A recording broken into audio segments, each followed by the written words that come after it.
to you by... As most of us know, black history had been conspicuously absent from our awareness until recently. Our next guest feels that had closer attention been paid to the lyrics of gospel and spiritual songs, a better understanding and appreciation of the lifestyles of black people would have resulted. The noted pianist, Dr. Don Shirley, believes that the lyrics of black gospel and spirituals were the only written record or written recorded history of black people in America. Black Omnibus proudly welcomes Dr. Don Shirley, who will share his feelings with us both musically and verbally. Dr. Shirley. Hi, James. Don. It's good to see you. Thank you for coming to Black Omnibus. Thank you. According to your theory, what is the significance of the words "in" when the saints come marching in? It is my contention and several other writers and scholars that the saints is dealing with the aspect of attempting to get away from this country back to Africa and utilizing religious terminology such as saints or Canaan or heaven or what have you. And incidentally, heaven never did mean up in the sky or anything else that the Christian Judaic persuasion may have assumed it to mean. It really meant the North, Canada and North in America, and ultimately Africa. But there were several boats that were promised to come to pick people up, to take them back, and this is what the persons are saying. When those saints go marching in, I wants to be in that number, and sometimes it was nimber, again because of the language situation. I think that one has got to recognize the importance of etymology and philology and semantics in order to decode the message that our forefathers really had for us. And I'm sure that no one would be silly enough to believe that they did not have any greater insight into their problems than to merely have a literal sentence.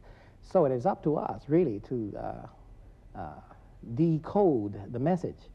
Why were they coded in the first place? Well, because of various laws. For instance, in the state of Virginia, in about the 18th century, middle 18th century, the drum call, for instance, had been prohibited. The idea of having camp meetings, or what the African would have called the African cult meetings, were completely prohibited. And there was just no way of being able to get together to find out just what you're going to do in order to get out of this terrible situation.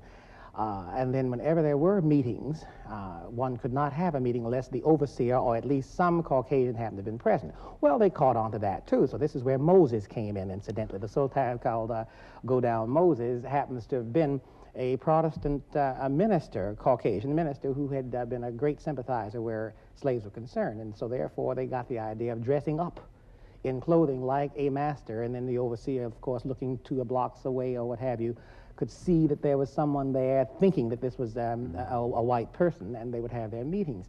So they had many reasons. Oh, you mean that there was an actor actually? Oh, yes, playing yes. the role of a white, oh, white yes, overseer? Absolutely, in order to have a meeting. Celebrate. Oh, yes, and the word chariot, for instance, even in Swing Low, Sweet Chariot, we hear the word chariot. Well, now this was Harriet Tubman's concept of a band or a train getting on board to get out of this section to get into Canada.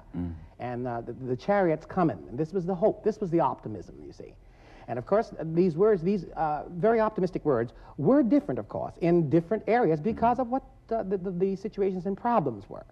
Now, I know, Don, you have a trilogy that is made up of, is in some part, the coded or the riddle songs. Yes. Is there a song that is open, that is says what it means? Is there a spiritual song that?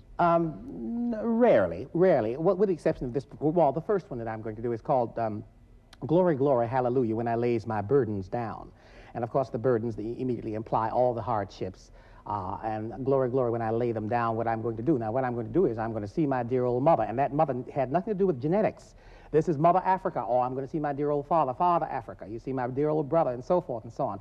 But this was the hope and the concept of faith. And faith in this sense really means a premeditated belief, you see, and is not to be confused with religion.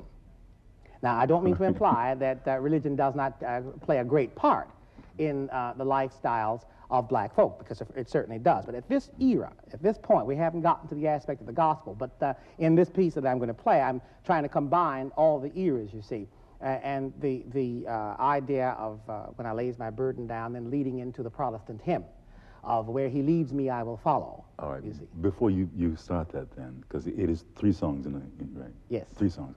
What is the difference between gospel and spiritual? Well, very simply, I'll try to say it this way, that the gospel is objective inasmuch as it was dealing with corporate worship, and this was at the instigation of Christianity.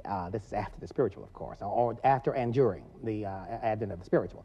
Whereas the spiritual is more of a subjective entity, meaning that of one's own feelings, trying to express them emotionally and to keep one's self together.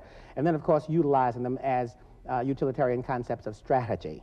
This is the primary difference. Now, there is no strategy really involved in the gospel, per se. This was more so an emotional release.